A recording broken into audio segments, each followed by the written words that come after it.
this chapter in my brand new Guys, I'm Worried About Richard apron because it's my favorite thing. Alright, here we go. Let's get started. Chapter 51, Diana and Eliza. On the morning following the events just narrated, Mrs. Arlington was seated at breakfast in a sweet little parlor of the splendid mansion which the Earl of Warrington had taken and fitted up for her in Dover Street, Piccadilly. So this is where Diana lives. It was about 11 o'clock, and the enchantress was attired in a delicious déshabillé, I can't pronounce French words, with her little feet upon an ottoman near the fender, and her fine form reclining in a luxurious, large armchair. She divided her attention between her chocolate and the columns of the Morning Herald. She invariably prolonged the morning's repast as much as possible, simply because it served to while away the time, simply because it served to while away the time until the hour for dressing arrived. Then visits received filled up the interval till 3 or 4 o'clock, when the carriage came round to the door. A drive in the park or shopping, according to the state of the weather, occupied the time until 6 or 7. Then another toilette in preparation for dinner. In the evening, a tete-a-tete with the Earl of Warrington, who had perhaps arrived in time for dinner, or a visit to the theatre, or the opera, or a concert, and to bed at midnight or later. Such was the routine of the enchantress's existence. The Earl of Warrington behaved most liberally towards her. On the first day of every month he enclosed her a cheque upon his banker for 200 guineas. He supplied her cellar with wine, and frequently made her the most splendid presents of jewelry, plate, cashmeres, etc. The furniture of her mansion had cost £1,500, and all the bills were paid in her name. She was not extravagant as women in her situation usually are, and therefore so far from incurring debts she saved money. We cannot say that the Earl of Warrington positively loved her. His first affections in life had experienced such a blight that they might almost be said to have been interred in the grave of defeated hopes and aspirations. He could therefore never love again, but he liked Mrs. Arlington, and he had every reason to believe that she was faithful to him.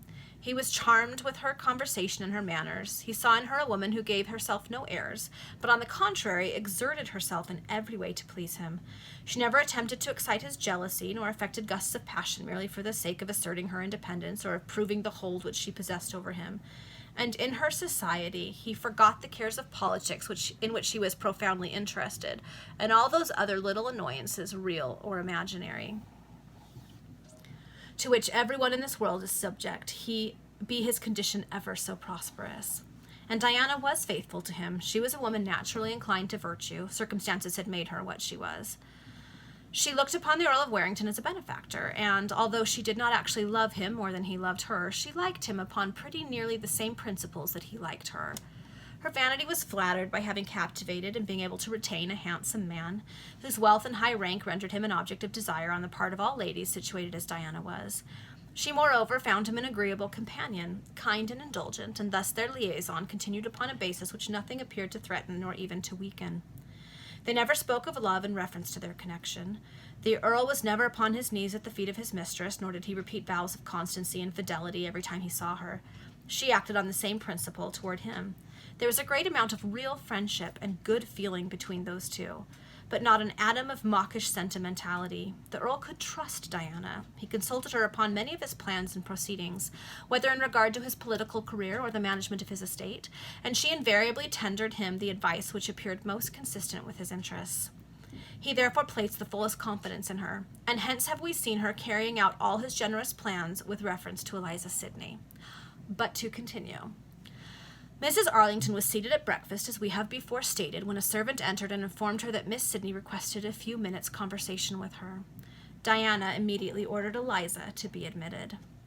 "Pardon this early and unceremonious visit, my dear friend," said Eliza, affectionately grasping the hand that was stretched out to welcome her. "I am always at home to you, Eliza," answered the enchantress, "but how pale you are! Come, sit down here close by me, and tell me in what way I can be of service to you." "My dear friend," continued Eliza, "I have a secret to reveal to you, and a deed of infamy to narrate." "Oh, you alarm me, Eliza. Has any harm happened to you?" "No, thank heavens. The compunction of one man saved me from disgrace and ruin. But read this, it will explain all." With these words, Eliza handed to Mrs. Arlington the letter which Stevens had thrust under the stair carpet at the villa on the preceding evening. Yay, she found it! Diana perused the letter with attention, and a flush of indignation animated her fine countenance as she thus made herself acquainted with the atrocious plot contrived by Greenwood against the honor of Eliza Sidney. Such is the villainy of George Montague, cried Diana at the termination of the perusal of that letter. Forgive me, dearest friend, said Eliza, taking the hand of Mrs. Arlington and pressing it between her own. Forgive me if I have kept back one secret of my life from your knowledge, that George Montague, I once loved him. You? Exclaimed Mrs. Arlington in surprise.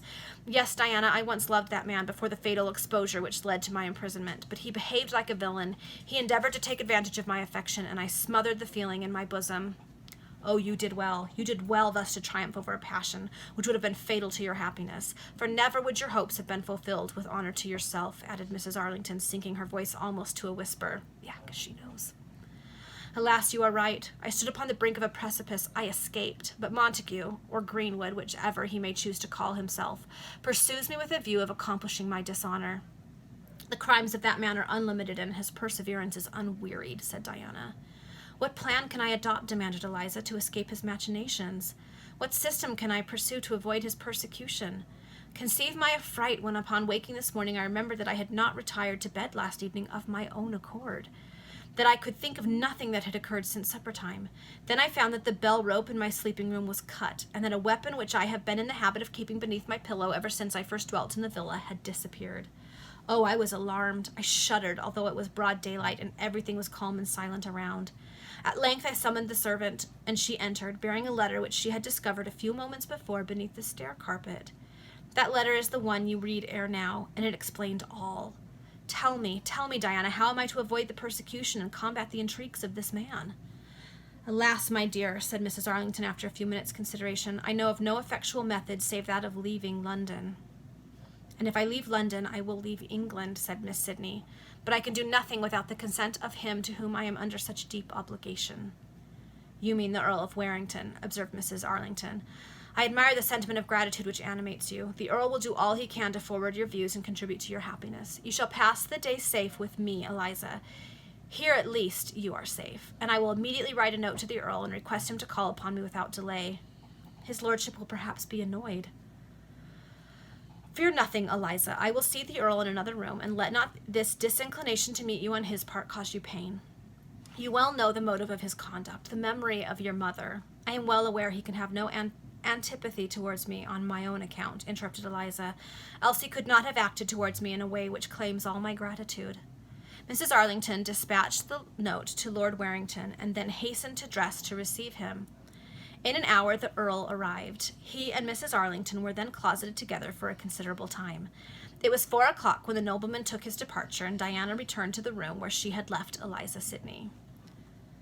The Earl of Warrington, said the enchantress, whose countenance was animated with joy, has listened with attention to the tale of atrocity which I have related to him in respect to George Montague Greenwood. His lordship and myself, for he does me the honor to consult me, have debated upon the best means of ensuring your tranquillity and safety, and we have decided that you had better quit England for a time.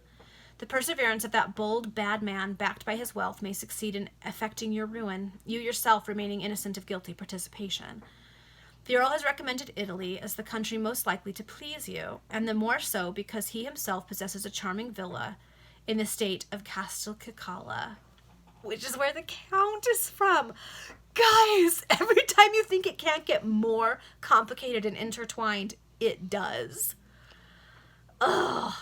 How kind of his lordship, exclaimed Eliza, tears of gratitude starting into her eyes. Some years ago, continued Diana, the Earl set out upon a continental tour, and passed 2 years at Montoni, the capital of that grand duchy. So charmed was he with that delightful city that he purchased a small estate in the suburbs, with the idea of spending the summer, from time to time, amidst Italian scenery and beneath an Italian sky. The idea has, however, been displaced by others arising from new occupations and fresh interests, and for a long period has the villa at Montoni remained uninhabited, save by an old porter and his wife. The house is situated upon the banks of the river which flows through Montoni, and commands the most delicious views. That villa is to be your residence so long as it may be agreeable, and the Earl will make arrangements with his London bankers so that your income may be regularly paid you by their agents at Montoni. His lordship has, moreover, instructed me to supply you with the necessary funds for your traveling expenses. Oh, my dearest friend, how can I ever testify my gratitude? Not a word, interrupted Miss Arlington, playfully closing Eliza's lips with her hand.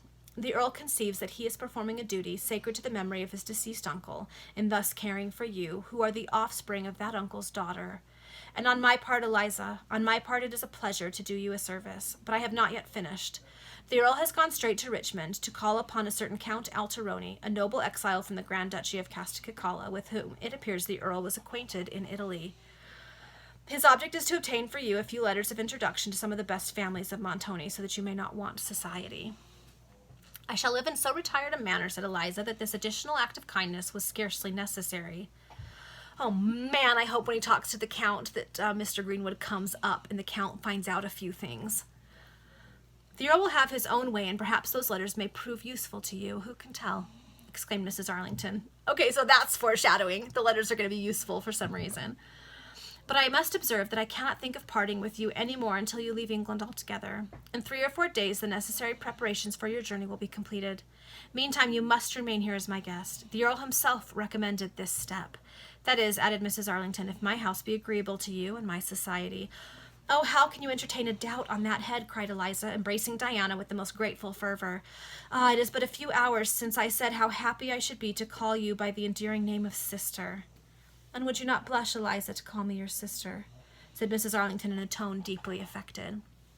Blush to call you my sister, exclaimed Miss Sidney, as if she repelled the idea with indignation. Oh, no, never, never.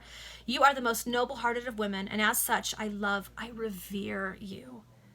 We will then be sisters in heart, although not in blood, said Diana, warmly returning her friend's embrace, and perhaps our affection towards each other will be more sincere than that existing between many who are really the offspring of the same parents.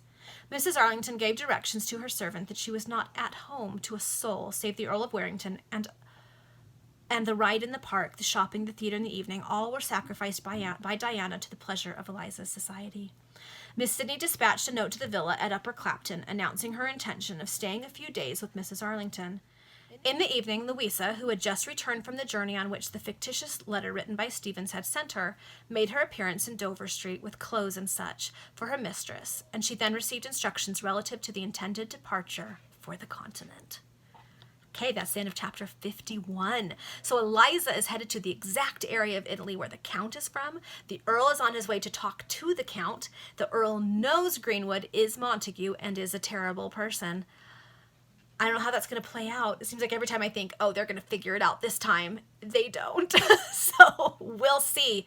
And tomorrow is chapter 52, which puts us, since they came out once a week, at 1 year's worth of installments of The Mysteries of London. All right, we'll see you for that next time.